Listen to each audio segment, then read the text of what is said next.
Yan. Mapagpalang hapon sa ating lahat, mga kapatid. Muli tayong nagkaroon ng gawain po dito sa Barangay Kalawat. Amen.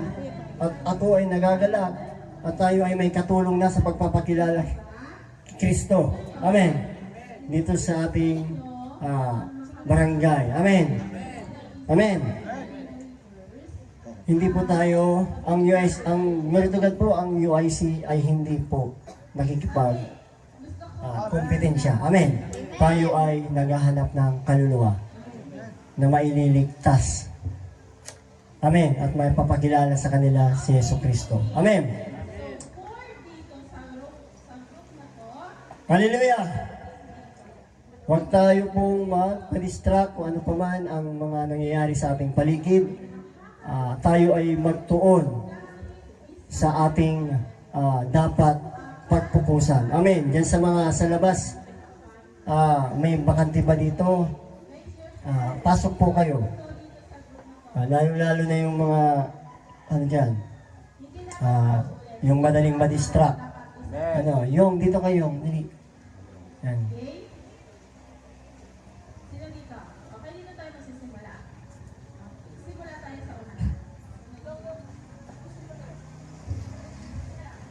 Sabi ni Pastor Anubi, uhaw na ba lahat? Amen.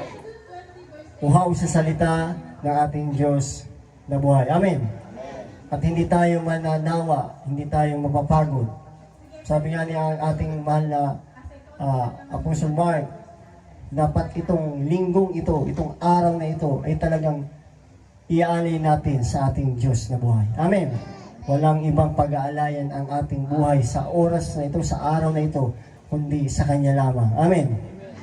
At glory to God po, ang UIC ay ipinapakita, hindi lang sa nguso, kundi sa gawa. Amen.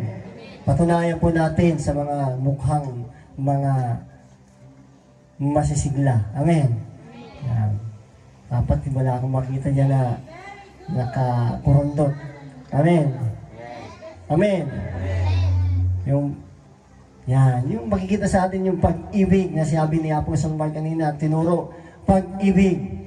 Huwag mag-aaway dahil sa cake. Amen. Amen. Huwag tayong magpapekto dahil sa cake, mawawala ang pag-ibig. Amen. Papayag ba tayo dahil lang sa cake? Mawawala yung ganda ng ating mukha. Amen. Mga kabataan. Amen. Sino hindi nabigyan ng cake?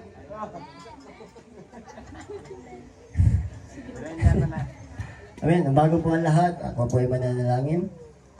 Hallelujah, hallelujah. Amang Diyos na banal na kinakasa lahat.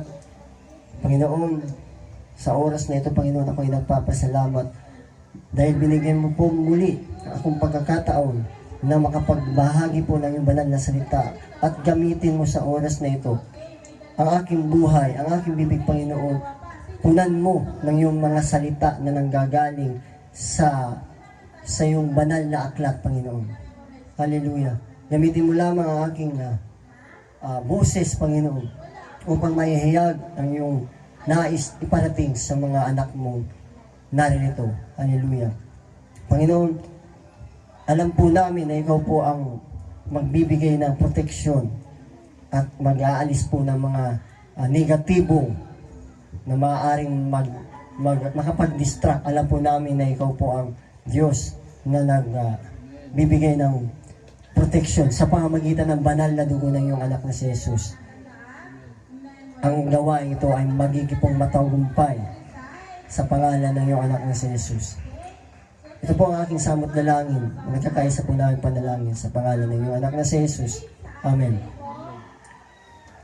Kaninang umaga, ang topic ay pag-ibig. Amen? Diyos ay pag-ibig. At ang worship team din po ay pag-ibig din. Amen? Ang naituro sa atin. Amen? Ano po yun? Buong puso. Amen. Amen. puso. Amen. Pag tayo ay aawit buong puso. Amen. Pero po, ang ibinigay po sa aking topic ay, paano ba tayo tinawag ng Diyos? Amen. Amen. Amen. Amen. Ayan, may background po ako. Hallelujah. Yan. Hallelujah, Lord. Lord,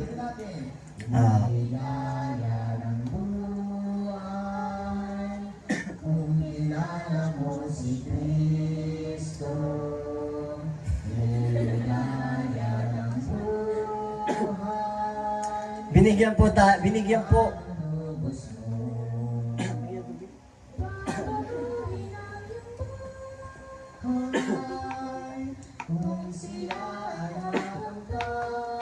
paano po tayo tinawag ng ating Diyos? Amen?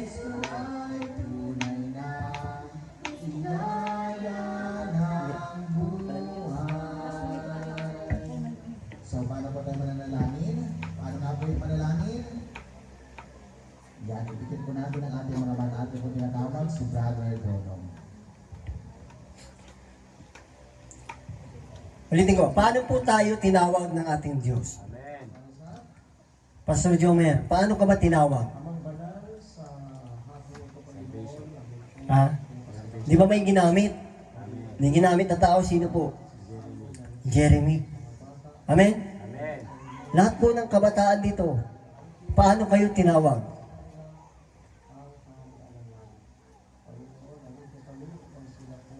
May ginamit. Ha? Pero po, lahat po tayo tinawag ng Diyos na buhay Amen.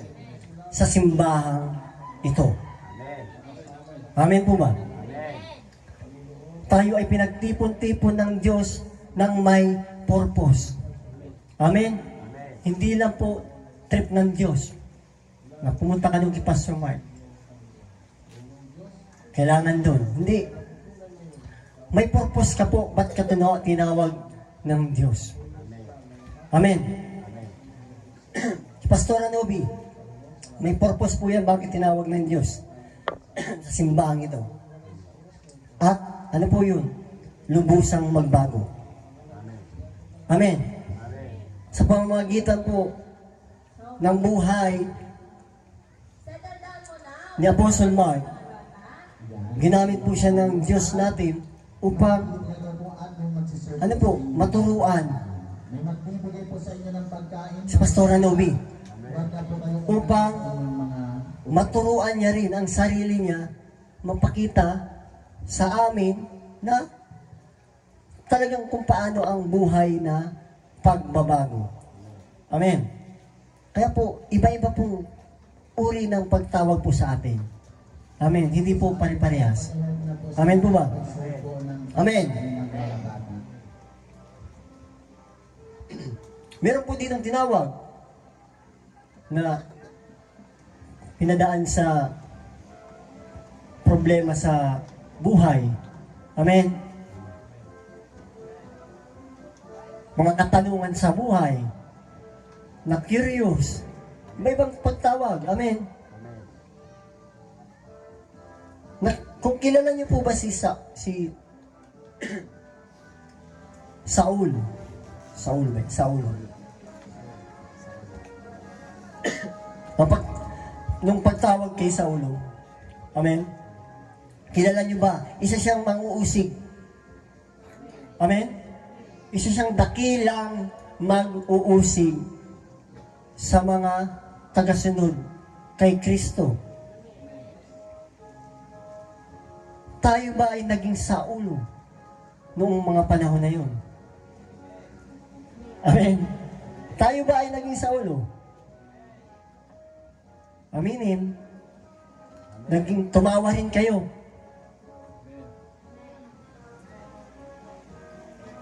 Hello? Amen.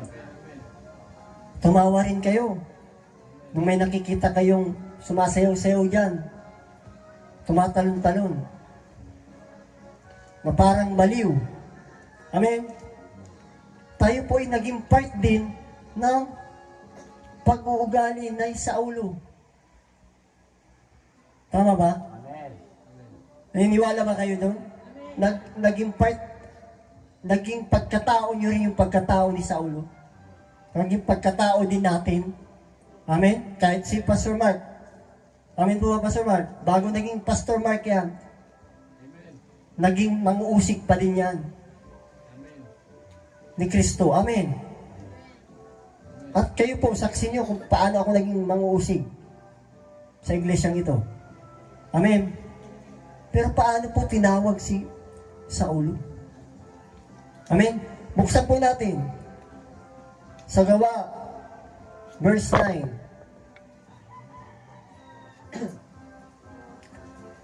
Chapter 1.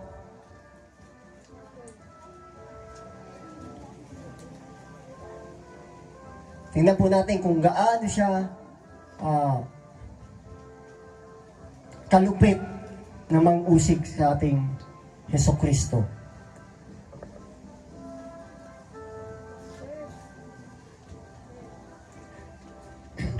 Nandiyan na po ba?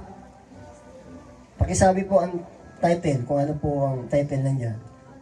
Tawag tayo sa Ang pagtawag kay Saulo.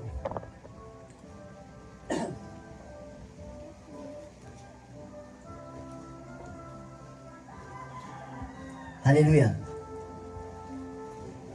Samantala, verse 1, samantala, patuloy ang pagbabanta ni Saulo na maipapatay ang mga alagad ng Panginoon. Lumapit siya sa pinakapunong pari ng mga Hudyo. Sipin mo, sa kadisperaduhan niyang usigin, habulin, di ba? Humingi pa siya ng permiso sa mga pinakahead ng sa ating kapanahunan. Baka posibleng Santo Papa yan or Obispo. Amen? Para lang mapabigat yung parang yung kahit saan siya pumunta talagang go siya kasi may perma. Amen? Ganon katindi ang pag-usig ni Saulo kay Kristo. Amen po ba? Lumapit siya sa pinakapunong pari ng mga Hudyo. Verse 2, at humingi ng mga sulat para sa mga sinagoga sa Damasco upang madakip niya at madalas sa Jerusalem ang sinumang lalaki o babae na matagpuan niya roong kaanib sa daan ng Panginoon. Amen. Sabihin kung sino ang madatnan niya, makita niyang nananampalataya kay Kristo, matempohan niyang may gawain patungkol kay Kristo, automatic po, uhulihin niya. Pero po ngayon sa atin, tayo po ay napaka-bless pa. Wala pa po tayo doon sa punto na hindi na po mismo boses natin maisigaw dyan. Amen? Pero tayo ay may mga pagkakataon pang ibinibigay upang maipagsigawan natin ang pangalan ni Jesus sa ibang tao. Pero ano pong ginagawa natin? Ikinakahiya natin. Amen? Pero glory to God po. Ang ating simbahan ay masigasig po sa paghayo. Amen? Dahil po, meron po tayong mga alagad na binigyan ng binigyan ng tapang upang magbahagi ng salita ng Diyos sa mga tahanang nangangailangan ng ilaw ni Kristo. Amen. Kami po ay nagpapasalamat po sa Barangay Kalawan sa pagtanggap po sa amin sa inyong napunod. Naglakbay si Saulo papuntang Damasco.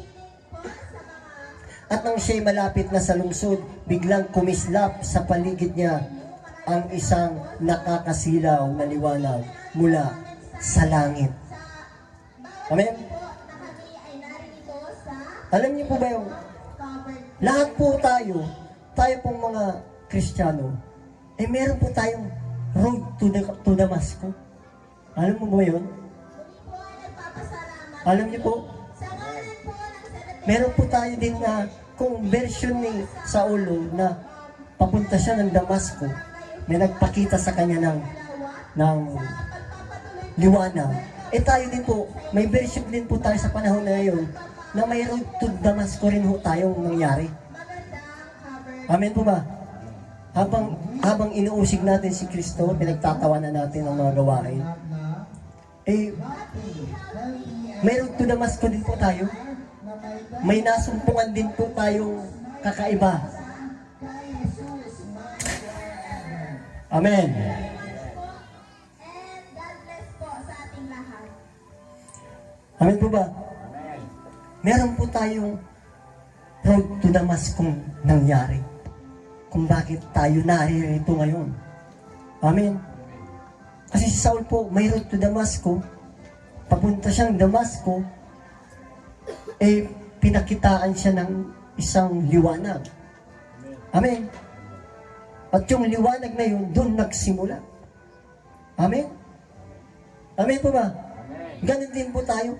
Doon din nagsimula nung tayo'y naliwanagan. Amen. Amen.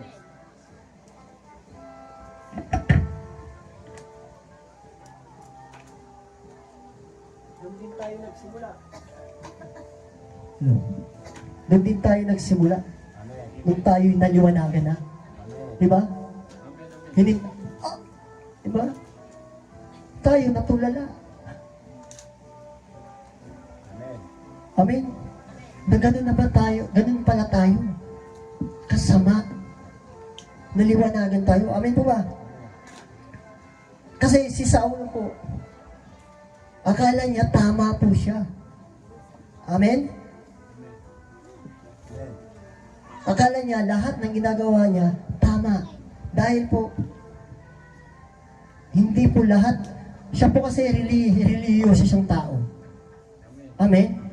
Religious tao si Saulo. Masipag. Amen? May conviction din po siya. Amen? Amen? May conviction din po si Saulo. Pero mali po yung direksyon niya. Amen? Doon po tayo napapahamak pag hindi po natin alam. Ha? Hindi po natin alam ang tunay na direksyon ng ating buhay. Amen? Amen? Kaya minsan, akala natin, sa buhay natin, yung karera natin, akala mo yun na yun. Amen? Akala natin, karera natin, patungo ka na mag-i-engineer ka na. Ano yun eh, pero mag-i-engineer na yan si Mimi. Pero,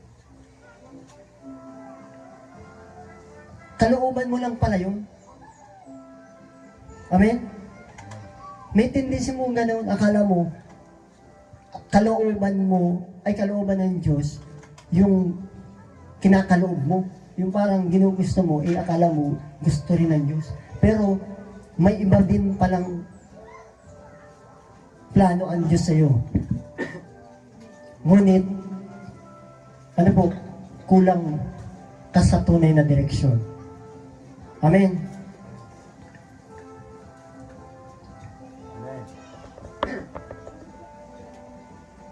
Tapos, akala mo yung bisyo, di ba? May mga bisyo na akala mo hindi ka na makakabitaw. Amen. Yung mga nasa labas po ba nakapokus? Akala mo noon hindi ka na makakaalpas dyan sa bisyo mo. Amen. E biglang may kumislap. Amen. Brother Jimboy, di ba? May kumislap bigla. Binabawalan ka ng mag-sigarilyo, ayaw mo pa rin. Eh ngayon, biglang may kumislap kay Jimboy. Amen? Ano ba yung kumislap? Kay Jimboy. Ang nangyari nun, kung hindi ako nagkakamali, curiosity din. Curiosity. Ang ginawa kay Jimboy. Katanungan din. Amen? Gusto niya ring maalis ang kung anong nasa isipan niya noon ng mga negatibo. Amen? Si Saulo po, ang nangyari, naglakbay si Saulo papuntang Damasco at nang siya malapit na sa lungsod, biglang kumislap sa paligid niya ang isang nakakasilaw na liwanag mula sa langit. 4. Natumba siya sa lupa at narinig niya ang isang tinig na nagsasabi, Saulo, Saulo, bakit mo ako inuusig?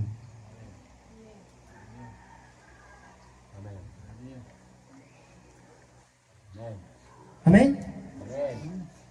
Tayo po, alam ko po, na nangusap po sa atin ang Diyos.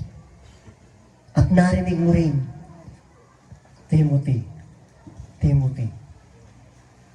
bakit mo ako inuusig?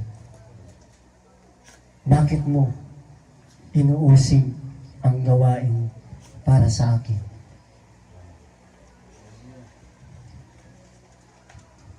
Meron po tayong ganyan na senaryo sa buhay natin. Amen po ba? Meron po tayong narinig na tinig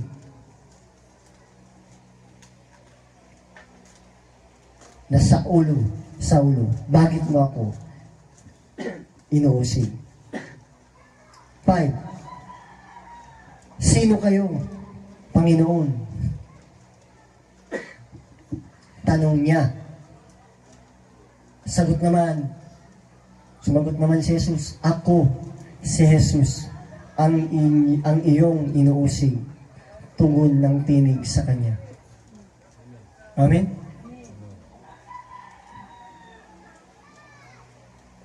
Kung kayo po, base po sa narinig at nabasa natin, sa part po niyan, super, sa akin po ay super blessed na mangusap sa iyo ang Diyos. Amen? Ibig sabihin, may care ang Diyos sa iyo. Amen? At hindi ka patuloy na hinahayaan na mabulag sa katotohanan. Amen? Na magpatuloy ka sa kamalian. Magpasalamat po tayo pag meron po tayong ganyan na sitwasyon sa ating buhay. Amen po ba? Amen? Na hindi mo na alam na malapit ka na pala dun sa bangin. Na hindi mo nakikita kasi ang tuon ng iyong mata doon lang kung saan ka nakatapat. Amen? Doon lang sa pinaniniwalaan mong tama. Sa mga pansarili mong pangunawa. Amen? Doon po tayo napapahamak. Amen? Kaya po, glory to God po. Ang simbahan pong ito ay naturuan ng tunay na katuruan ni Kristo. Amen? Hindi po tayo nagpapabulag, nagpapadala sa anumang mga bagay. Amen? Sa ibang katuruan, hindi po tayo basta-basta nadadala. Sapagkat ang pundasyon natin ay katuruan ni Kristo. Amen. Kaya po ganyan po sa ating katiwala ang ating leader. Sapagkat alam niya na ang itinuro niya sa atin ay hindi po galing sa sarili niya. Kundi saan po nanggaling? Sa salita po ng ating Diyos. Kaya po ang pagtitiwala, hindi basta-basta ibinibigay. Amen? Ibinibigay po yan doon sa tunay na kumikilala kay Kristo. Amen po ba?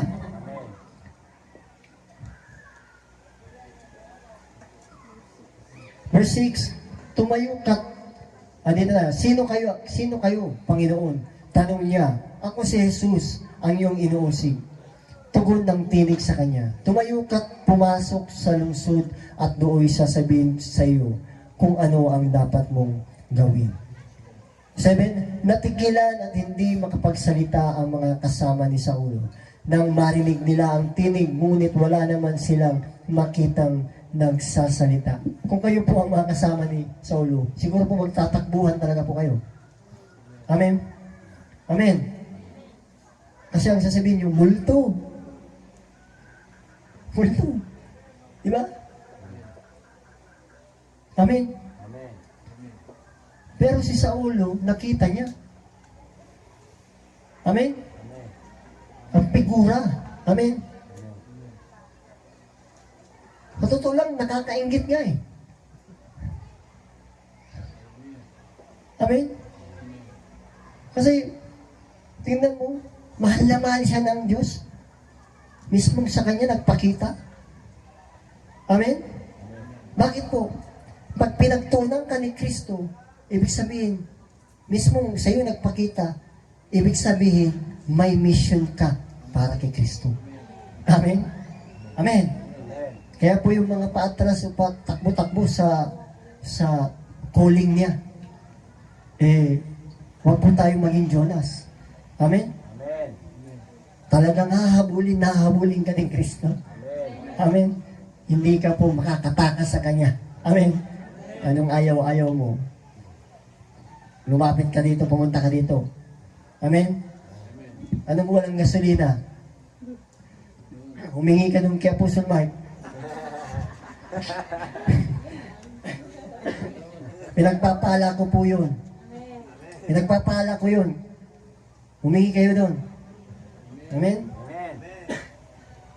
Hindi hadlang ang gasolina para hindi mapuntahan ang mga tahanang kailangan ng ilaw kahit may kuryente sila. Hindi po literal na kuryente o ilaw sa bumbilya ang kailangan. Amen? Bumbilya ng kaligtasan. Ang dala-dala po natin. Alam mo yan? Dala po natin yung ilaw. Tanggalin natin yung bumbilya sa kanan, palitan ng ilaw ni Kristo. Amen. Amen. Kaya po, glory to God po. Kahit po ako ay mayroong karamdaman. Amen. Hindi po hinayaan ng ating Diyos na manghina ang katawan ko. Dahil talagang may ginagamit ang Diyos para matauhan ka. Amen. Practice your faith. Sabi ng aking dakilang manguusig. Amen. Practice your faith. Amen. Tama man. Kailangan mo practicein. Amen. Kaya nga binigyan ka ng ganyan na sitwasyon, diyan yung pagkakataon upang gamitin mo yung faith mo. Amen. At kung ano man ang ibinigay sa iyo ng gamot ng doktor, ipag-pray mo na alam mong galing yan sa Kanya. Ginamit yan ng ating Diyos sa buhay. Amen. Amen.